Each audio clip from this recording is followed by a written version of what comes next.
Thank you. My name is Bethany Tramer. I am Community Relations Manager for OregonASK and going to help facilitate our quarterly partner meeting today. Thanks everyone for joining. The next slide, I think, just has a quick rundown of our activities for today. We will take a little time to introduce ourselves, give a brief policy update. There's a number of pieces of legislation to just make sure you're aware of. There's a very big piece of legislation that will take a little time to review where that's at. And then one of the major goals we had for today was giving time for conversation around some strategic planning for OregonASK and how you all see yourselves working together towards kind of this bigger mission. So we'll give some more specifics, but there are a couple of prompts and you'll get to choose which room you would like to join in for those conversations. And then if anyone else has other updates or opportunities, we'll take a few minutes at the end to make sure we make all of our announcements. And if at any point we're not too large of a group today, so feel free.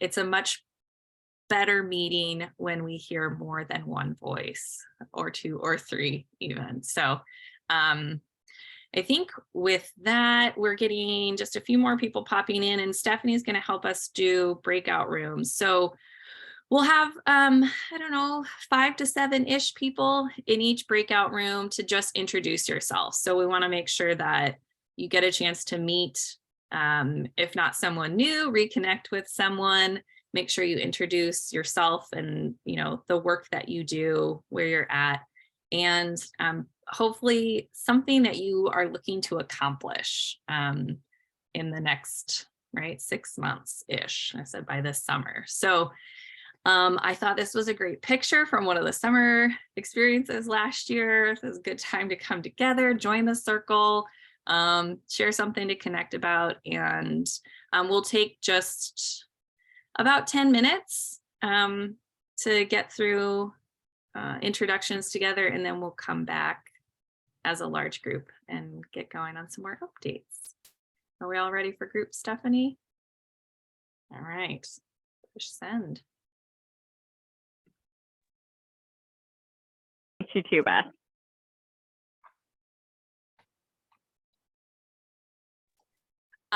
I hope you all got to meet someone new or connect with a friend. And if you haven't yet, do make sure that you've introduced yourself in the chat box so we can see who all is here.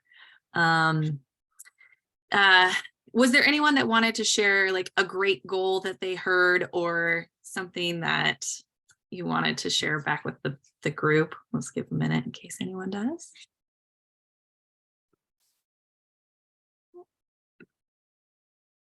Well, I'm sure many of you are waiting on pins and needles. The next piece of the agenda was policy updates. So I was in a room with Katie Riley, and actually this is one of on our list here, Senate Bill 858, ability to create children's special service districts, is supposed to have a hearing next week. Katie, did you want to mention date, time, opportunities for connection?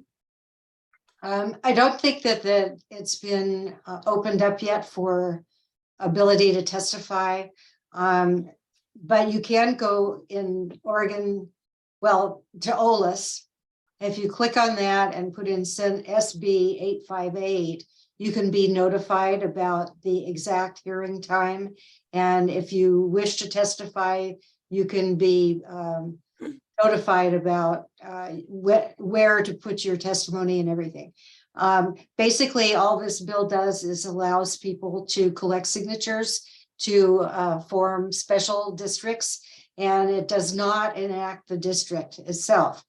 That would have to be done by the people who are organizing it. They would have to specify exactly how much it would cost. You would have to have people run to be officers in the special district, et cetera. So it's not something that's automatic. All it does is allows people to collect signatures. Anyway, so would really appreciate your support. We do have a one-pager out now. I'm happy to send that to anybody and provide any other information. We have a sign-on letter if you wanted to be included in the sign-on letter as well. Thanks, Katie. And I did put in the chat box, you should be able to find information and sign up for your updates from that SB 858 link. The one on top here, Senate Bill 549. So that is one primarily actually talking about school-based health centers and services, but there is a piece of it that includes community school models. And so we're in conversation and looking at if there might be an opportunity for combining efforts instead of having a separate piece. But if you're interested in what is in the legislation, here's a link here. And we, I think, are pursuing conversations to see what it would look like. Again, like combining instead of having the separate community school model. And at the most recent meeting earlier this week, the folks that are advocating for 549, they basically said they thought the bill was going to be split apart and the community school piece would go to Senate Ed. So that means that somebody in the legislature, probably Senator Denbrough, has been watching that. And we had suggested early on to them that they separate it and they put the community school piece with the after school and summer legislation to give it more support. And they didn't seem to want to, but now they want to, because I was notified at the meeting that I didn't know that they wanted to. So so we'll see where it goes from here. And, just a comment will come up later. The idea that community schools and after school and summer programs are a really integral part of student wellness. And so the idea of schools having school-based health centers and access to services, having essential after school and summer as part of that, is where we see a clear connection, but it is its own whole piece of work if you're talking about a community school apart from school-based health services. Yeah, so if you're not aware or don't know the history of community schools, it's been around for a long time. And there is sort of an upsurgence a bit within the federal government, within the Federal Department of Education around community schools and some funding, because in most high-need districts, having the additional services available. So I always say after school and summer programs are the foundation to a community school. Community schools offer health services, all the wraparound services. We have 90 community schools here basically in Portland. And we have had a long history with community schools. One of the things that I find fairly disappointing is that they have been around even prior to the real big push around after school programs because of the fact that the Mott Foundation years ago supported the community school concept and there was a little bit of funding, but they haven't collected a lot of data. They don't have really good data that says this works and this is why. So California, which has loads of money for after school and summer, does have a community school initiative. And there is currently now some federal money available for community schools, and Oregon applied and did not get it. So, and Kate knows quite a bit about community schools, because I remember her coming to a meeting with me and saying, we need to change it from after school to community schools. So. How do we get on the list for updates on the legislative? If you go to OLS, And there's a place within and then they'll just send you the updates. Okay, in specific to SB Uh-huh. 549?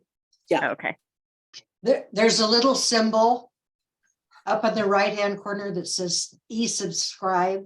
Click yes, that. I see it. Yeah, and then that way you'll get the emails. Okay, You yeah, I know just when want to make sure I just get the one specific to SB 549, but thank Yeah. you, I see it now. and they'll tell you where the bill is, if there's going to be a hearing, if there are changes to the legislation. So it does a lot of work for you.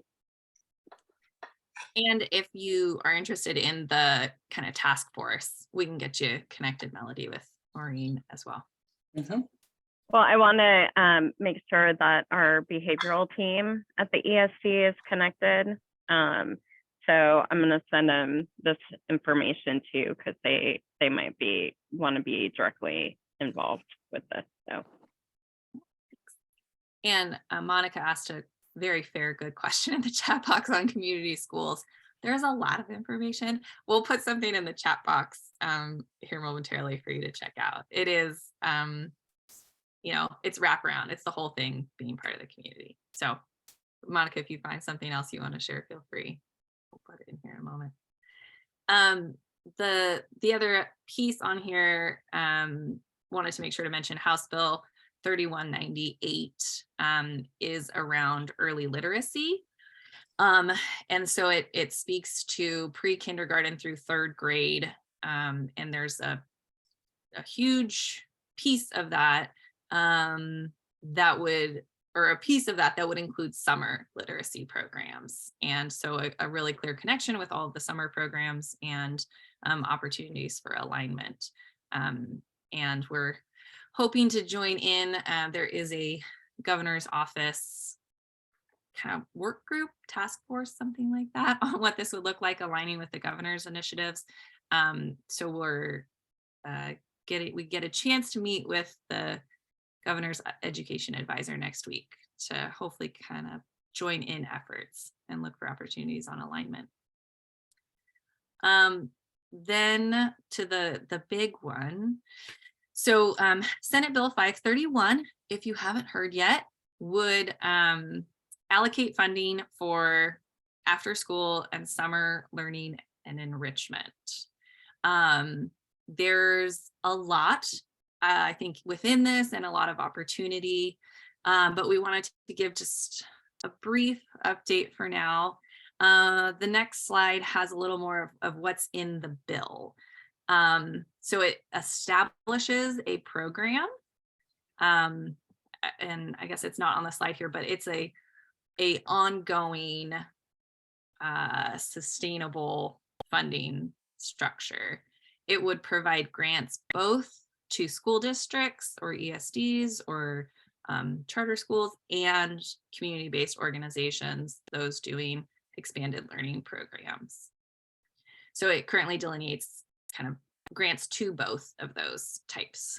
And then that ODE would propose quality and oversight standards and administer grants with a couple of points around prioritizing funding to underserved communities, looking for real opportunities on partnership, and then ensuring alignment of outcomes, right? So many programs might be receiving funding for multiple types of work. And what came out during the work session hearing for Senate Bill 531 at the Senate Education Committee, the Department of Education submitted a fiscal impact proposal. So that proposal is their estimation on, if you created this, here's what it would take for us to do that. So I put in a link, lots of links, but this last one is to the fiscal impact report itself. And the pieces within that report show that there's a lot of work, a lot of infrastructure that recognizes how much work it would take to do a long-term sustainable support for after school and summer programs. right? There's data collection, there's technical assistance, there's professional development, there's quality alignment. There's a lot in there. So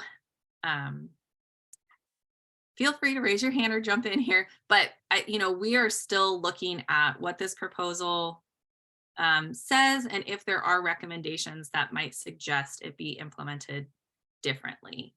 I think what we saw in this is that there is the necessity to understand whose role is what. So this puts a lot of onus on the Department of Education to manage all of the funds and the way that they're spent and what programs would look like. Whereas, last year where there was a grant administered by the Oregon Association of ESDs, it was primarily just kind of outsourced. And so there was not oversight and infrastructure within the department based on that. So, I think there is opportunity. And they could continue to do the outsourcing, but it doesn't tell them they have to. Just there's a small difference. And then there's also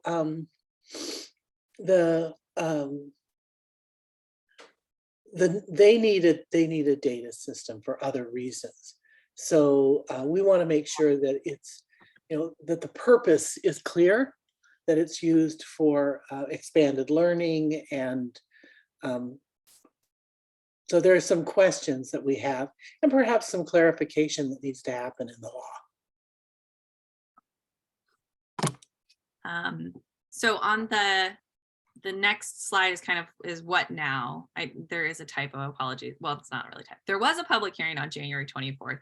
There was also a work session hearing where Senate Education said they reviewed the amendments that had been proposed, which is the link that we posted, and said with a few questions and said, sure, now we'll pass it along to Joint Ways and Means. And that is where it sits, awaiting budget, essentially. Yes, Marissa. Thank you. I'm pleased to be part of this initiative that's going to make this important investment in our children. But I wonder if it's time for us to spend a little bit of time with Governor Kotek's education policy advisors. I would agree. I'll agree with you, Marissa. And on a Beth and I have a meeting with Pooja next week. So she reached out about a separate getting connected with the early literacy initiative.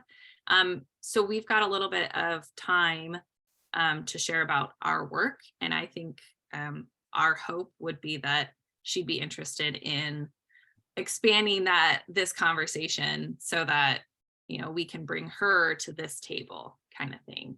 I think showing. And, and we all agree that we need a literacy initiative.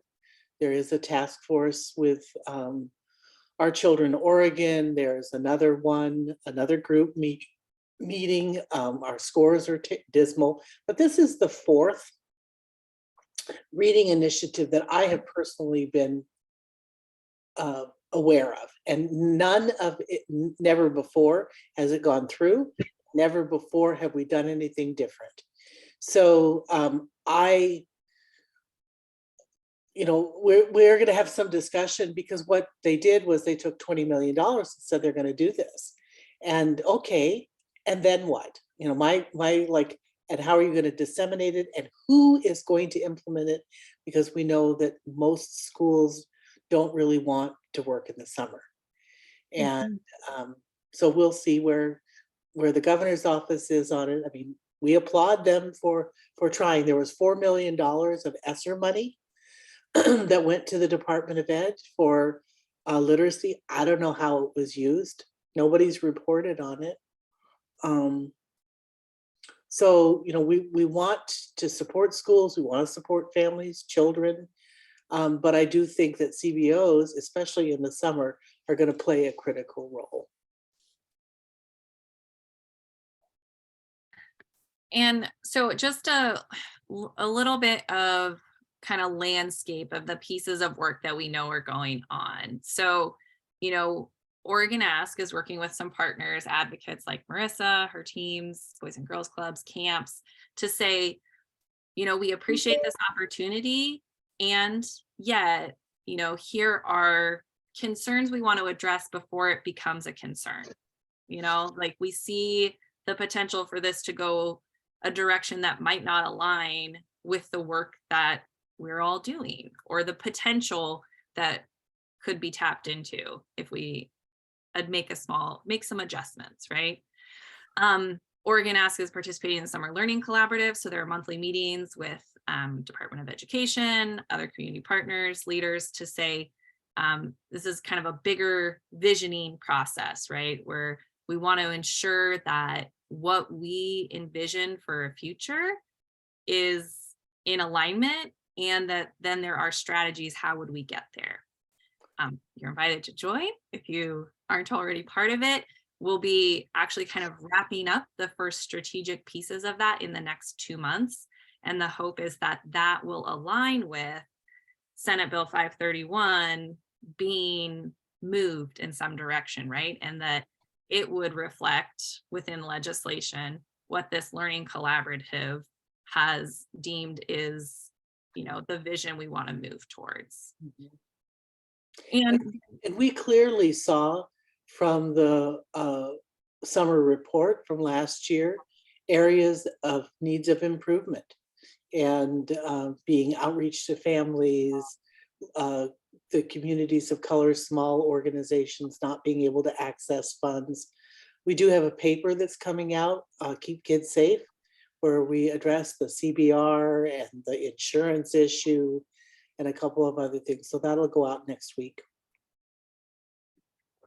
And in case you missed it, we actually have a couple of slides on, as Beth mentioned, the impact report that was done on the summer grant last year. And so just additional context for where our recommendations and work come from, right? We did a summer survey in 2021 that was funded by a National Conference of State Legislatures. And then last year we had a contract to support the impact analysis of the summer grant initiative. And as we mentioned, the Summer Learning Collaborative work happening for the last couple of years. And what we found in that reporting process and the work we're doing, right, is there are lots of highlights, and there has been a very broad impact. The next slide shows of the investment made last year. There was, 377 grants, totaling over $47.5 million out for summer programs just last year, with an average size of $90,000 to an organization to do their work. There's lots of impact that we saw from that. I think the next slide, oh, sorry. See, I synthesized a lot. The impact at student level and at program level showed that there, as Beth said, room for improvement. So we know that we need consistent funding. We know that we need a more formal grant process that allows us to not just streamline, but prioritize where it needs to be prioritized. That there needs to be thoughtfulness and approach for community-based organizations who can't meet insurance requirements. And I would say one of the biggest, broadest, but really essential pieces is that there needs to be support and resources so that programs are able to provide high quality, inclusive, and accessible opportunities, right? This encompasses a lot of, you all do really amazing work, and there is no shortage of questions that pop up or opportunities to learn from one another. I think this, can be a big piece of that, how we can grow our impact together. And as Monica mentioned in the chat box, $47.5 million reached pretty far and wide. Schools had an allocation of 100 million, and I think it was just over 60 million that they spent. 66 million. So Marissa, did you want to mention your other in the chat box here around Sure. specific? Sure. I know from having managed the summer funds a few years ago for camps and other summer programs that some of the very smaller organizations have very low bandwidth in order to apply for and manage grants. But this is a grant from Oregon Community Foundation that is for organizations with budgets of $250,000 or less. And that might be something very attractive. There is a different process this year than in the past. You have to do a letter of intent, but all the details are at that link on that PDF that I attached. The grant for this is for operating support. For more specific program support for larger organizations, that won't be out until the fall. This year, OCF is only doing 2 grant cycles.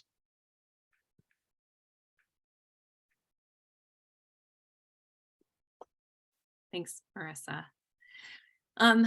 The other major recommendation or piece it's listed here was the adjustment of the timeline. So unfortunately, the reality for this summer is not looking any better than last, if not worse. And so and yet the idea is that this is ongoing funding, right? This is more than 1 year. It's more than here's a pot of money and go do what you can for right now.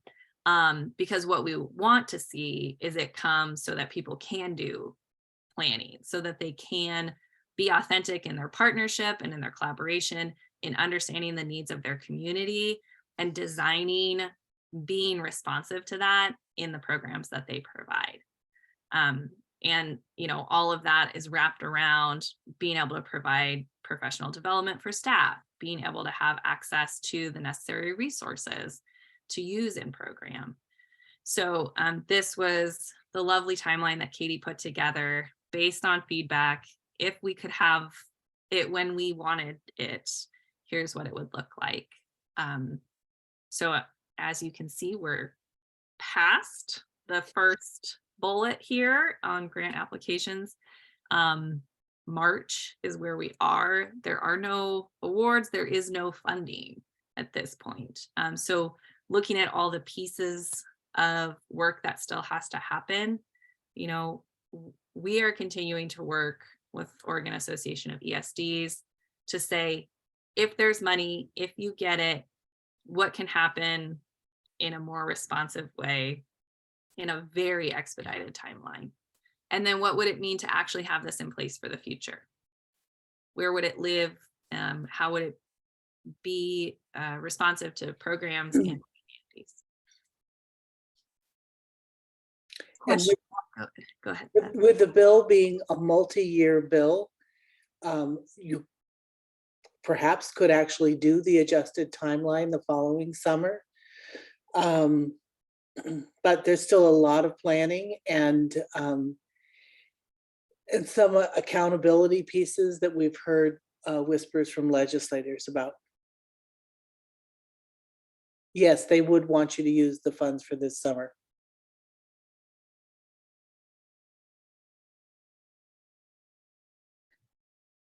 How seems a fair question. So there is also still opportunities for informing, right? Is that many legislators think that if you're working with youth, you can work in the same way schools do, where you frequently might pay yourself back, right? There's a bucket of money and you draw down, and when you have used that up, you can go back and fill it up. And that's not how most community-based organizations work, right? And so helping legislators, decision makers understand what it looks like from the perspective of people out there doing this work in community-based organizations, I think is really critical. Go ahead, Kathy. I feel like I've been doing that for years, and I know many of you have been doing that for years. So my presumption is they're just really not interested in learning that. So I don't know why we keep telling them that if they don't continue to learn that. That's not an unvalid point, but I will say for right now, also a piece of that reality is that a third, if not close to half of our state legislators are new. So while we continue to let them know, they continue to shift and move and new ones come in. So it is a continuous cycle. In addition to all new people, so many new people in new positions at Department of Ed, DELG, Human Services. I mean, the staff turnover has been enormous. So we're constantly, beating that drum, and the drum is the same drum, Kathy, you're right. But if they're constantly adding new people, there's no end in sight. It sounds like it's like Well, a dead elephant in the at- living room, Well, at some point, if in fact there was funding that was permanent funding, so you receive this money for 2 years, we do an outstanding job the way everybody did last year and continue to do, and we report on it appropriately. If we can get permanent funding, and there are many, many states that we can point to that have permanent funding for after school and summer, then it really does change the story. But if it's permanent funding that comes in August, then that doesn't help. Well, no, but permanent funding is different. This is a 2-year funding cycle. Permanent funding means we find a way of where the money comes from, right? So that's a big question a lot of people have. How are we going to pay for this? But having permanent funding for after school and summer does change the landscape, and it changes a level of awareness on the part of everyone. So help me out here, just so I understand, like our investment and our energy and time is worth it. So if we have permanent funding, does that mean we would actually have notice of that in January, what it was? yeah, well, it would still have a 2-year cycle, but you'd have it be part of an agency budget, or you have direct funding. Like there are many different kinds of, like at OSU, the outdoor school, what the funding is because of where it comes from in the state budget. So there's a base level of funding.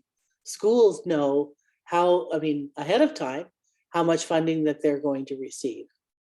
So by becoming a permanent line item, and it's hard to be, the permanent line item is the best way. We're seeing some states that are creating funding formulas and adding after school and summer to it. So there are lots of different methods, but we've had 25 governors across the country come out in support of after school and summer. So the landscape has changed, and thank you to the pandemic in some ways, because the world of after school and summer stepped up and made a huge difference. And when schools closed, who was there? All of you. So it's a process, Kathy. Sorry. It's I think it's very political. I get that, but like for some of us that run programs on very little staff, like we were talking before about staff time and the ability to do that, keep investing more and more time and talking to people who don't listen to you, and then you still have to do your job and you still have to find the funding, becomes beyond exhausting. It's just not possible to keep doing this. It is exhausting. I agree. And I would just make a plug for ourselves right now. I think the purpose of having an intermediary like OregonASK, who brings people together, who collects feedback and shares that information, and then prioritizes opportunities for feedback, right? To say, it's really important that you show up for this public hearing, and you all did. And it was impactful. I think, it said that this mattered and it needed to be included in the next step, right? And I think, Kim mentioned in the chat box here, it is a never-ending cycle, and having advocates and having champions and having the right partners who understand the value is essential, right? I'm really grateful for our friends at ESDs here today, because they have become a great partner being an intermediary with districts. And it's frequently difficult to have a community-based organization and a district always come together in space to make plans. But, if we're able to build some of these systems where we can rely on our network of ESDs, and we can have OregonASK facilitate opportunities for advocacy or connection, so that you all don't have to spend hours and hours having these conversations, looking for new opportunities. Because you're right, Kathy, yes, it's exhausting. And when it doesn't pay off, or it doesn't come through until it's too late. Well, and it was hard when we found out the hearing was going to happen in 4 days, and the request to have people submit testimony and to show up, and y'all showed up, I mean, in a great way. And certainly Senator Denbrough and the rest of the Senate Education Committee was very impressed with the conversations that happened. And so, our role of letting everyone know and making sure that people show up, and those, it's an interesting role to be in, but it's what in part makes a difference. I mean, I was on the phone with Idaho today, and they had the same, they're in the same boat. So, lots of people across the country, and especially because of the Mott network and the support that we get from the After School Alliance, we are usually kind of ahead of the game. Like, we know what's coming down the pike. We're watching closely, we're gathering information, and yet you still have to tell the Oregon story. You go see a legislator, they say, well, what's your program do in my county or my area? So that's where working together makes such a huge difference. And I'll say, just a plug, I know that this has been asked of us, and how do we get our families to speak for us? How do we activate our boards? How do we help ensure that you don't have to be the only speaker for your program, right? So I think that's another piece of helping us all share a similar message. So when one person says, we have this great camp and it's so amazing to offer this opportunity, and there's many more like us, here's an opportunity to make the most of all of the opportunities out here. I plugged in the chat box. I hope you can view it, is a PDF with some talking points. So if you are looking for what kind of message you want to share, or being able to share out with someone some information, it also includes links to research or papers that might be helpful for sharing with legislators, to say this is not just because we think we're a great program. There is research that demonstrates the power of opportunity that we provide. And if you would like help crafting an individual story, then reach out. We would be happy to help. It is the best way to find a champion, is to let them know what it is they are championing for. I think the next slide is potentially just a review of kind of what we have said as far as next steps, that we are going to be, reviewing what changes we might recommend before something gets put into law. And yet we still want it there, like Beth said, so it exists. And then we're working on a virtual town hall. So an opportunity for an update, what's going on, reviewing Oregon Summer Collaborative and other legislative efforts around expanding access for after school and summer. And that is a tentative date in April.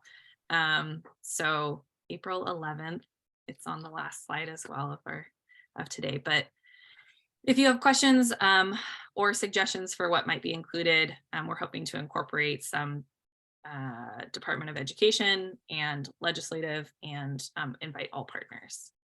And then, the last point here on really thinking about long-term, with the understanding that it will put immense pressure on this year's programming if something comes through at the last minute. But if something comes through with this long-term goal in mind, there is the potential for growth, for this to be something that doesn't have to be the same kind of fight every year. And it can help us strengthen one another, right? Sorry, Melody. Good luck. Other final questions or thoughts? We don't have a clear, this is when this will happen. We're doing our best to keep attuned to opportunities, and we'll certainly, even if it's on a moment's notice, let you know if there's an opportunity for you to share your story. And we will send updated information to everyone.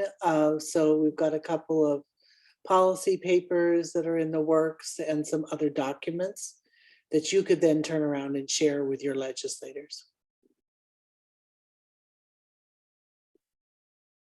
This was maybe not as brief as we had hoped, but I think a really important piece of conversation.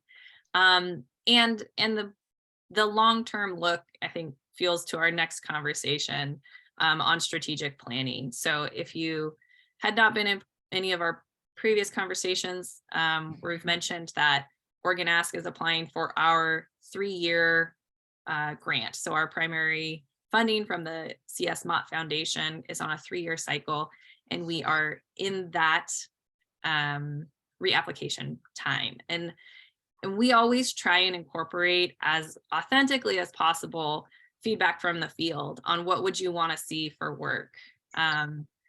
So for this year's and this conversation, we kind of focused on 3 key areas that we've had really rich conversations in recently, and I think opportunities for great growth across Oregon. So we'll ask that for the next 20 minutes at least. I think you pick one of these rooms. The one room will be on engaging or equipping older youth. So kind of a focus on, it could be workforce skills, it could be internships, it could be good middle school programs that kids choose to go to. There's a lot of work we can still do in that. The second space, I think, is on quality and inclusive programming. So what's our role in helping programs feel like they're well supported and having adequate access to the kind of support they need. And then the third is on whole child well-being. So kind of that idea we mentioned with the community school model, having a truly school community child-centered approach to the work that we do. And it's not just about academic gains, but it is about seeing children thrive and what that means for supporting all of them with the programs that we have at their disposal. Are there questions about those 3 topics or spaces? Within each room, there will be fairly similar questions that were included in the agenda prior around how would you want to potentially participate? What would you see as important pieces of work to get done in this area? What can OregonASK do? What can we see done, and what would that look like? And they are asking in some of these areas for us to come up with a whole 3-year plan. So especially like in the policy piece, that can be very difficult, but we'll, and we develop a work plan from that, and we will bring it all back to everybody. Yes, Kathy, our topics for the rooms are older youth, quality, and thanks for everyone who could stay. Sorry if you're jumping off. Whole child is the last. And if we don't have enough space for 3 rooms, then we'll consolidate together. But for those of you who are here, you can join a breakout room. Yeah, they are open, and if you need any help picking one, just let me know and I can drop you in there. And Bethany, you'll have to join yours because your host, it wouldn't let me add you. Okay. Well, I'm quickly seeing everyone. Thank you for everyone who was able to stay. I don't know about you, but I loved our conversation. I don't know if we answered our questions, but we had a great conversation. So I hope, feel free, is there any highlights anyone wanted to share, or just, questions still percolating that they wanted to put out for the group? So in our conversation, basically we talked about how, we, OregonASK, we're the grease, we are the brain. Our job is basically how we should operate is, we're the ones informing legislators. We're the ones that are trying to build partnerships. We have the knowledge. We have the ability to connect. What we're really kind of missing in terms of quality is just, we're not really training, especially our future generations. We definitely should be doing a lot more to train people, especially because there are an abundance of people that need professional skills that just don't have them yet. So I think that was one of the most important things that we touched on during our quality conversation. If anybody would like to add on or possibly correct me, I think that would be terrific. I'll just add, I was in that conversation, and I love the idea of the training and other things, but I think the other piece that you talked about first, Cooper, that you are all of our voice with policymakers, and then you disseminate information back to us that we can, that's so essential. And I know I'm very grateful, and I'm sure lots of other people are too, that I don't want that to fall to the side. I guess is one thing I'd say is, if something can be added to that, that's great. That's so essential, and a role that nobody else is going to fill. Thanks, Kathy. I'll just mention, we were hoping, if you would prefer to do it anonymously, you can put it in whatever Google document you were in. But if you could prioritize, not if you had to choose between professional development or advocacy, what would be a priority you would see for the next year? No questions asked. A year from now, you want to see this happen, this thing, this piece of work, this something.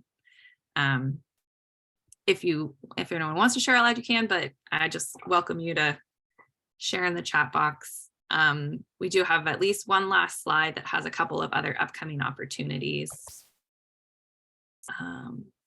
While Katie's pulling that up, if anyone else wants to share from their room, please. You're welcome. Only one? Really? That's hard. It is. You go, And that's the challenge, It can be, and I don't mean to be, it can be absolutely self-serving. If you don't say it, there's no guarantee someone else will. So that's okay.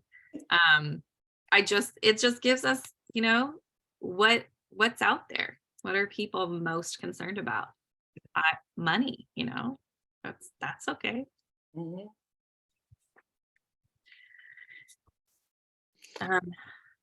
And so just as you're thinking, prioritizing your vision, your goals, there is a our final virtual series with PAIR is going to be starting next week on March 9th on leveraging developmental resilience. It's a 4-part series. It's 2 hours every Thursday for 4 weeks in March. And who is PAIR?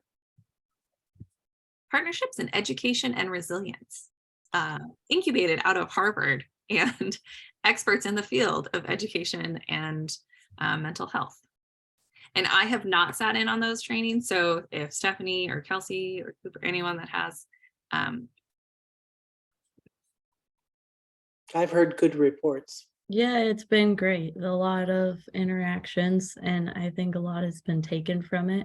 I really encourage, if that's something that you have time to join in, and there was a lot learned. And they are coming to our conference to do a staff wellness 3-hour process on Friday, the 19th of May. Yep. So there's the plug. Registration opening soon. It is designed for kind of program leaders, site leaders, coordinators, not assuming we'll have summer staff on board, but there should be a good variety of sessions and opportunities. And Kelsey put a flyer in the chat box for the training. And then, as I mentioned, that virtual town hall, we're still very much in the incubating stages of, but mark your calendars if you would like. The afternoon of April 11th is when we are hoping to host that virtual town hall. And we are planning a large fall conference. So we're starting on it now. So it'll be in October. And so if you have ideas of good locations, we're thinking somewhere near Portland, not necessarily in the city, but near Portland. We historically have always been at Chemeketa Community College, but we're open to ideas, but we want 450, we want frontline staff to be able to come, and we'll be putting a lot of effort into the development of that over the next, and and if there are speakers you want to hear that you've heard somewhere, I've been picking the brains of other networks and looking at who they're bringing for conversation. So, and real quick, I just want to ask Sean a question for your comment in the chat box. Sorry if you want it to be more anonymous. The lack of coordination at the risk of feeling state run. Yeah. Yeah.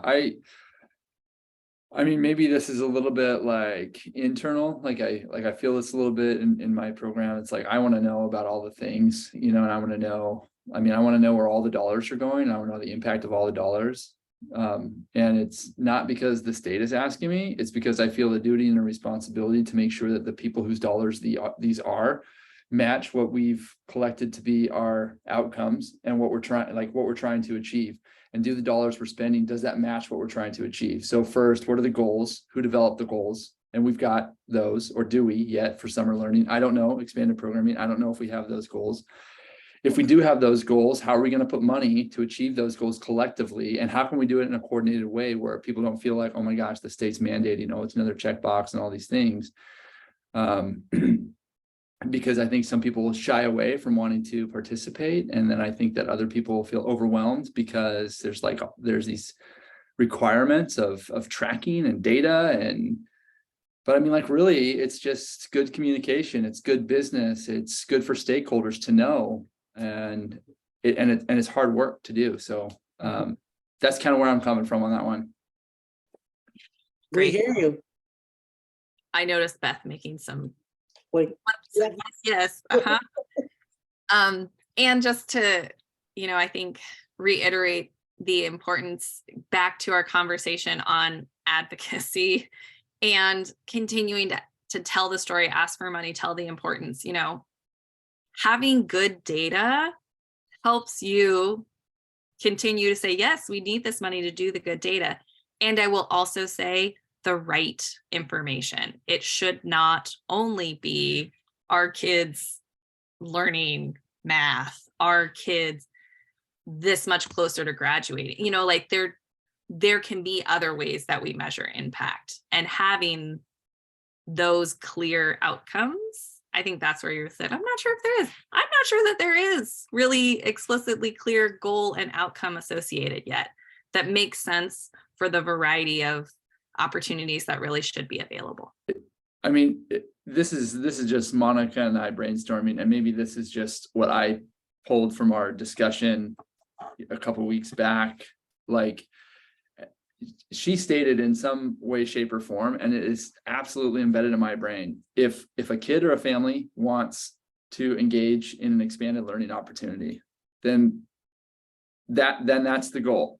Then 100% of our students and families should have the opportunity at low cost or no cost to engage in an expanded program. That's the goal. Like, I can tell somebody, you guys are smart. There's a lot more knowledge in here than just I have in my brain.